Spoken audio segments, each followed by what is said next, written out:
नमस्कार, मी सुकुमार शहा. एक आपल्याला आज आगळ्यावेगळ्या ठिकाणी घेऊन आलो आहे. गडिंग्लज जवळ सामानगड नावाचा एक दुर्ग आहे. तर त्या किल्ल्यावर आपण आलेलो आहोत. त्या किल्ल्याची आपण माहिती घेऊ. चांगले माहितगार आपल्याबरोबर आहेत, ते आपली ओळख करून देतीलच. गडाच्या ध्वजस्तंभाजवळ आपण आहोत. आपण हा मागे ध्वजस्तंभ बघू शकतो. तर चला गडाची सफर सुरू करू. तर सामानगडावर गाडी रस्त्यानं आल्यानंतर आपण हा पहिला येतो तो झेंडा बुरुज. इथं झेंडा आहे लावलेला. याचं सामानगड का नाव पडलं याचं पुढं तुम्हाला माहिती मिळेलच, पण थोडक्यात सांगायचं तर हा गड ओंकार पर्वतात बसलेला आहे आणि या गडाच्या बाजूला 7 दुर्ग आहेत आणि याचा जे मध्यभागी हा इथनं सगळा पुरवठा होत होता. त्यामुळं हे सामान ठेवण्याचं कोठार सामानगड असं नाव पडलं होतं. मी के.टी. शेलार, सेवानिवृत्त उपअभियंता सार्वजनिक बांधकाम विभाग. मी 2016 साली रिटायर झालो. परंतु ह्या सामानगड जो ऐतिहासिक किल्ला आहे त्या किल्ल्याशी मी वयाच्या 4 वर्षापासून जोडले गेलेलो आहे आणि मी 64 वर्षापासून ह्या भूमीला कनेक्ट आहे. या ठिकाणी मोठं संशोधन झालेलं आहे. नुसता हा ऐतिहासिक किल्ला नसून याच्या पाठीमागं बरंचसं सृष्टी निर्मितीपासून ह्या भूमीला इतिहास आहे. हा किल्ला ज्या डोंगरावर आहे त्या संपूर्ण सृष्टी निर्मित ओंकार पठार हे ओंकार पठार आहे आणि या ओंकार पठारावर हा किल्ला आहे. हे त्रेता सृष्टी निर्मित ओंकार पहाड एका स्पॉट गुगलवर दिसतो. गुगलवर गेल्यानंतर आणि एका स्पॉटला गेल्यानंतर ऑन द स्पॉट 10 किलोमीटर अजगर झोपल्यासारखा सृष्टी निर्मित जमिनीतनं हिमालयात व्हॅली आहे. त्या व्हॅलीत बर्फ पडल्यानंतर ओंकार पहाडी म्हणतात त्याला. परंतु हा जमिनीतनं एवढाच लॅटराईट स्टोन प्रकट झाले. सांगा. हे ओंकार पहाडी आहे. हा ऐतिहासिक किल्ला आहे. हे गुगलवर दिसतो आणि हा प्रत्यक्ष दिसतो. आपण जो आकार उकार आणि मकार करतो तो अपभ्रंशित आहे. गणपतीची सोंड वरच्या भागात नाही.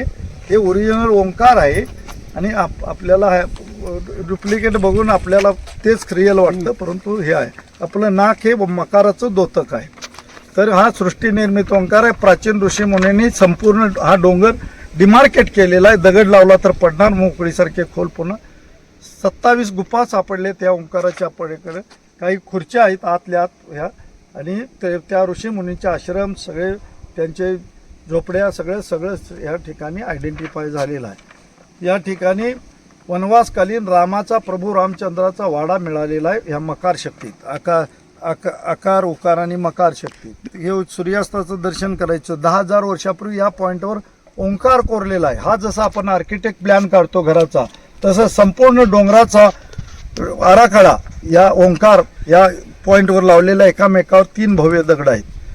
आता सुद्धा तो ओंकार आणि ते दिव्य हे तिथून सगळीकडे उतार 1 1 2 3 हे फुल पॉईंट आहेत. हे ऐतिहासिक किल्ला, परंतु मूळ किल्ला इथं बांधला. तर सृष्टी निर्मित ओंकार, त्यानंतर त्रेतायुगीन संस्कृती, मध्ययुगीन. कारण मूळ किल्ला जो आहे तो मूळ किल्ला पाठीमागा आहे शिव मंदिर आणि मारुती मंदिराच्या बाजूसोबत. एक घटना घडल्यामुळे 12व्या शतकात तो इथं बांधला. दुसरा भोजराजा म्हणून होऊन गेले. त्यांनी पश्चिम महाराष्ट्रात 22 किल्ले बांधले. पन्हाळगड, विशाळगड, भोदरगड, सामानगड असे 22 किल्ले बांधले. त्यातला हा सामानगड मूळ किल्ला तिकडे बांधत असताना तिकडे बांधला. परंतु एक घटना घडल्यामुळं तिकडं हजारो वर्षे पवित्र भूमी असल्या हजारो वर्षे मांसाहार मटण वर्ज्य आहे. इथं जर किल्ला झाला तर मांसाहार मटण शिजणार म्हणून नीतीने एक घटना घडवली आणि तो किल्ला इथं बांधला. आता 2.5 किलोमीटरचा प्रवेशद्वारासहित सगळ्या बुरुजासहित सगळ्या मूळ किल्ल्यात किल्ला असतो. गर्भगृह म्हणतात त्याला, किल्लेदाराचा. त्या गर्भगृहासहित तिथं आता पाया घातलेला किल्ला आहे.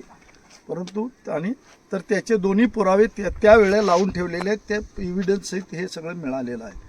तर या ठिकाणी 1600 त्यानंतर 12व्या शतकानंतर आदिलशाह, विजापूरच्या आदिलशाहांच्याकडे हा किल्ला गेला.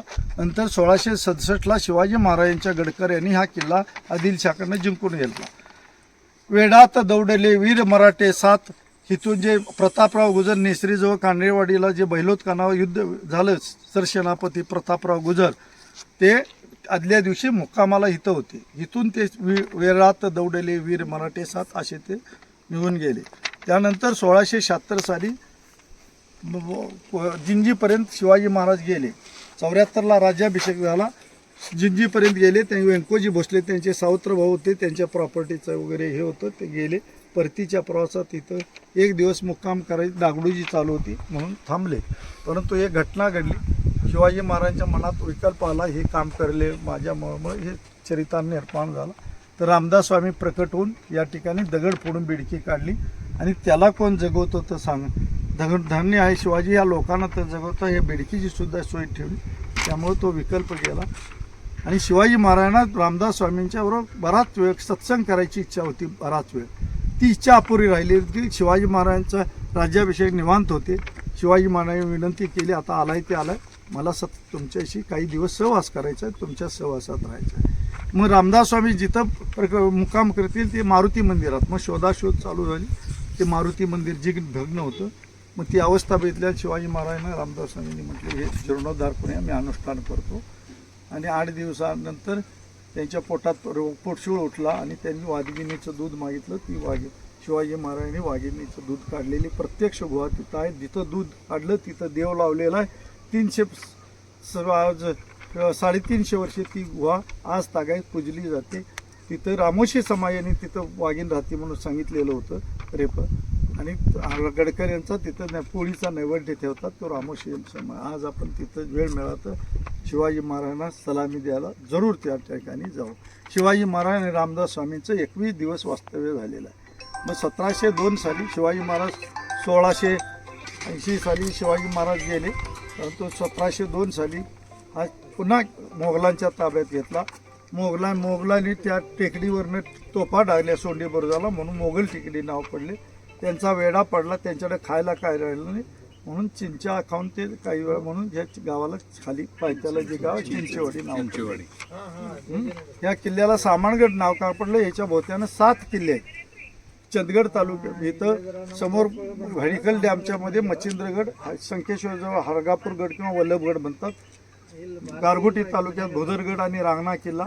चंदगड तालुक्यात गंधर्वगड, मैपालगड, पारगड आणि कलानंदीगड असे 4 किल्ले. इथून सगळी रसद दारू गोळा पुरवली जायची. म्हणून सामान ठेवण्याची जागा म्हणून सगळं सामान, दारुगोळा, धान्य सगळंच सेंटरला असल्यामुळे म्हणून याला सामानगड नाव पडलं. समोर जी नदी दिसते आपल्याला हिरण्यकेशी, ती सीतेचं नाव आहे हिरण्यकेशी. कारण सीतेचं केसाप्रमाणे इथनं ते आता धुकं आले, ती चमकती. तर ऋषी मुनींनी सीतेचे केस चमकायचे, तर सीतेच्या केसाप्रमाणे चमकणारी ती नदी म्हणून हिरण्यकेशी. झेंडा बुरुजाजवळ आपण एक हे पुरातन रांजण बघू शकतो. पेव म्हणा, कोठार सामान ठेवायला. झाडाखाली हे पूर्ण पुरातन आहे, दगडी बांधकाम आहे. सामानगड किल्ल्यातल्या अंधार कोठडी जवळ आलेलो आहे. या ठिकाणी बाजूला अंधार कोठडी आहे. पूर्वी आता आपण अंधार कोठडीला अंडाशेल म्हणतो. तर ते 7 जाळे असतात, तसं ह्या अट्टल गुन्हेगाराला अंधार कोठडीत कोंडायचं आणि दिवस सकाळी बाहेर काढायचं. सांग खरं म्हणायचं, खरं सांगणं आत ढकलायचं. ते 2 हवा घेण्यासाठी झरोके आहेत अंधार कोठडीला. ह्या अंधार कोठडीच्या बाजूला ही खान, पहिल्यांदा खान म्हणून विहीर काढली आणि विहीर काढली ती पाण्यासाठी. या कोपऱ्यात ती विहीर आहे, आता पाणी असल्यामुळे ती दिसत नाही. तर या ठिकाणी आत न्यायचं, ते समोर कठडा आहे, संरक्षक बसायचं. आणि ते 2 जे मुख्य कैदी त्या दुसऱ्या टप्प्याला बसणार. हे 30-40 लोक बसतील एवढा तिथं आत विहिरी आहे. तर आपण आज आता अंधार जाता येते. पण अंधार कोठडीतल्या आतल्या भागात आहोत. खाली जयवंतनं बॅटरी टाकलेली आहे, आपण बघू शकता. तळाला तो झरोक्यातनं उजेड येतोय आणि ही पूर्ण अंधार कोठडी आहे. आजच्या भाषेत अंडा सेल.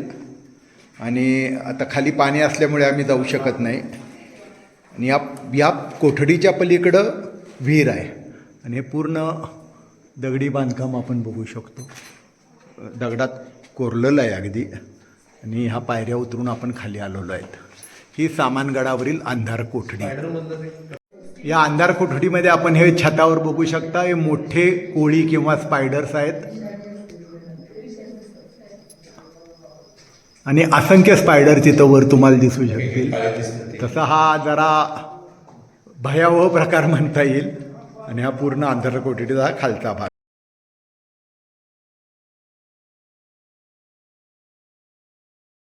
हे अंधार कोठडी बघितली आपण. या बाजूला आहे, या बाजूला विहीर आहे, पाणी आहे विहिरीत, झाडं पण खूप आहेत. आणि हे जे 1, 2 ह्या ज्या आहेत हे अंधार कोठडीत वायुविजन होण्यासाठी हे 2 झरोके आहेत. तर चला आपण पुढच्या स्पॉटला जाऊ. अंधार कोठडी बघून आल्यानंतर आपण या रस्त्यानं आत येतो. ही जी टीम चाललेली आहे ते मुख्य दरवाजाकडं, जिथनं शिवाजी राजे या गडावर प्रवेश करते झाले. आपण बघू शकता या इथं हनुमान विहीरकडं जाणारा रस्ता आहे. हनुमान विहीर आहे. ही हनुमान विहीर इथं दिसेल तुम्हाला. इकडे सुंदर अंबा मातेचं मंदिर आहे. आणि चला आपण मुख्य दरवाजाला जाऊ.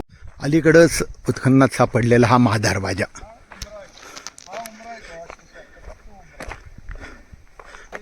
वर येणारी वाट आणि इकडं ही पूर्ण दरी. हे दैवारा दरवाजाचे अवशेष सगळे इथं फोटो रूपानं.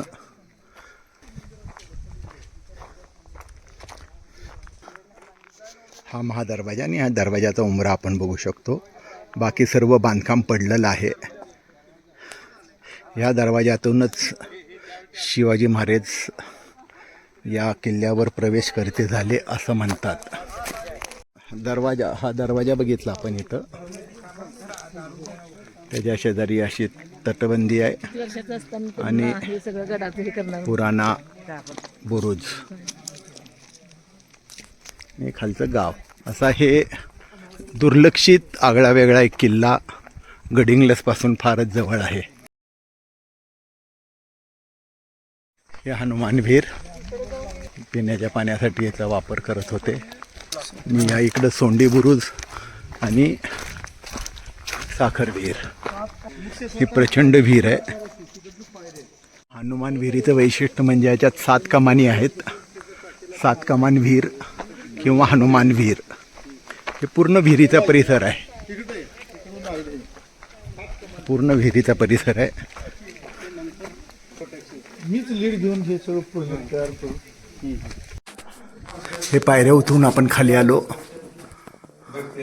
कमान नंबर 1, कमान नंबर 2 आणि इथं आपण पाणी बघतो खाली. खालनं जाता येत नाही आहे. नाहीतर अशा 7 कमानी आहेत. एका कमानीवर हनुमानाचं मूर्ती कोरलेली आहे म्हणून याला हनुमान विहीर म्हणतात. हे हनुमान विहीर किंवा 7 कमान विहीर आपण वरनं बघतो. इथनं खाली आपण गेलो. या इथं दुसऱ्या पायऱ्या आहेत आणि इथं आत कमान आहे आणि पाणी आहे. आणि या इकडून परत विहीर अशी मुडून इथं येते. इथं सुद्धा कमान आहे आणि ही शेवटीची विहीर. अशी सुंदर विहीर हनुमान विहीर. हनुमान विहीर बघून आल्यापासून ही भवानी विहीर किंवा साखर विहीर. इथल्या एक वनस्पतीमुळे त्या विहिरीला साखर विहीर असं नाव पडलेलं आहे. हा विहिरीचा पहिला टप्पा आणि इथं खाली आपण दुसरी विहीर बघू शकतात. उतरण्यासाठी पुरातन उतार आहे. हे सेफ्टी म्हणून आता नवीन बांधकाम केलेलं आहे. तर ही साखर विहीर. साखर विहीर बघून आपण पुढील पार्ट बघायला जाऊ. साखर विहीर बघून आल्यानंतर आपण दारू वठाराकडे आलो आहे. हा भाग वेताळ बुरुजाकडे जातो. अंधार झाल्यामुळे आपण आज जाणार नाही. तर हे दारुगोळा कोठार भाग 1, भाग 2 आणि शेजारी सुंदर अंबाबाई मंदिर आहे. चला अंबाबाईचे दर्शन घेऊ. हे अंबाबाई मंदिर. आई अंबे उदे उदे उदे उदे. ही पुरातन मूर्ती जगमा जगदंबेची. जगदंबेची. सरांचं नाव इथं आहे. श्री के.टी. शेलार साहेब हे आपल्या बरोबर आहेत आता आणि या दुर्गाबद्दल बरंच काम केल्याने माहिती सांगतात आपल्या. अंबाबाई मंदिराच्या परिसरात हे पळसाचं एक खूप जुनं झाड आहे. खवरे साहेब माहिती सांगतायत. तिथं आपण खूप प्राचीन पळसाचं झाड आहे. त्याच्या झाडीच्या वाढीवरून कळेलच. आणि फुलांनी हे बहरलेलं आहे. हा फुलांचा सीझन आहे आणि त्याला फुलं फार छान आलेली आहेत.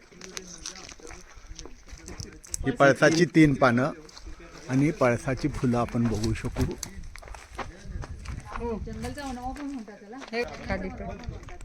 हे पळसाचं फूल. सामानगडावरून आल्यानंतर दुसऱ्या बाजूला आल्यानंतर हे शिवमंदिर. आपण शिवमंदिराकडं जातो. या इथून पायऱ्या आहेत. तुम्हाला त्याचं विहंगम दृश्य दाखवतो. खूपच सुंदर शिवमंदिर खडकामध्ये कोरलेलं आहे.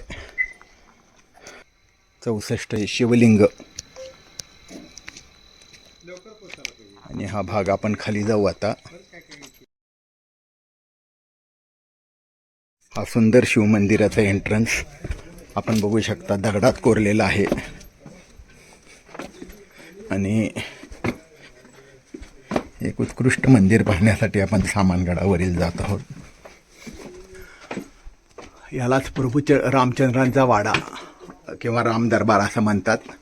वनवासात असताना राम इथे येऊन राहिले अशी वदंत आहे. 64 शिवलिंगांचा हा चबुतरा.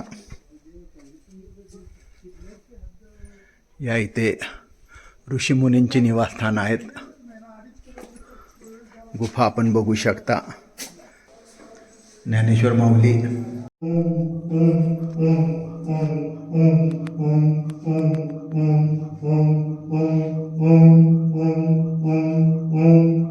या इथं माऊली बघू शकता आपण. या सगळ्या गुफा आहेत. आपण मुख्य मंदिर बघून येऊ.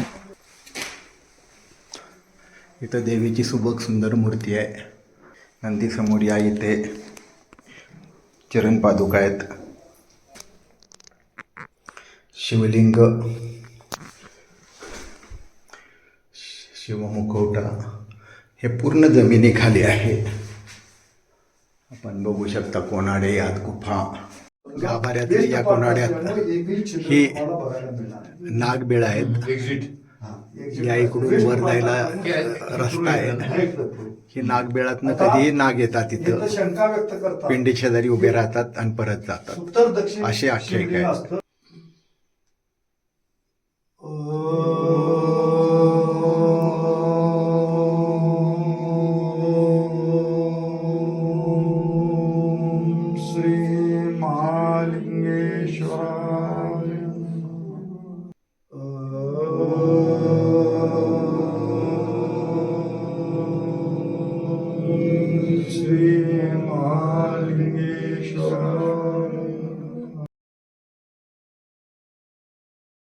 श्रीकृष्णाची सुबक मूर्ती. नंदी आणि खाली आपण शिवलिंग बघून आलेलो. असे हे सुंदर जमिनीखालील मंदिर. वर राम लक्ष्मण सीताच्या मूर्ती आहेत. या इथं तुला जायचं 12 ज्योतिर्लिंग स्थान दाखवलेली आहेत. पूर्ण ह्या ते विहीर आहे देवटाक. पूर्ण हे कैलास मंदिर.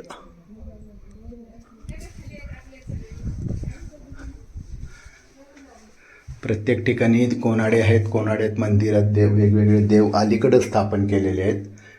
पुरातन पिंड कैलास मंदिर.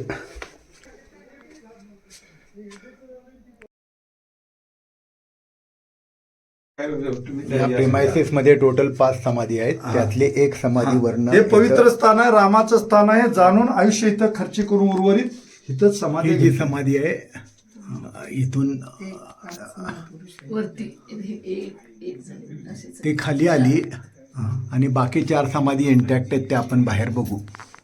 भाग म्हणजे हे औदुंबर किंवा उंबर झाड, झाडाला या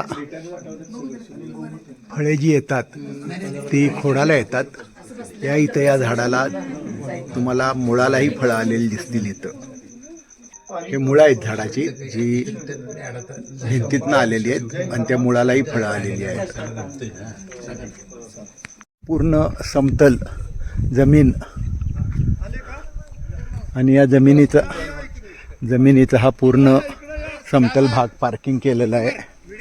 आणि पार्किंग केल्यानंतर हा जो खाली आहे तो श्रीरामाचा वाडा किंवा शिवमंदिर. तर चला आपण सफर घेऊ.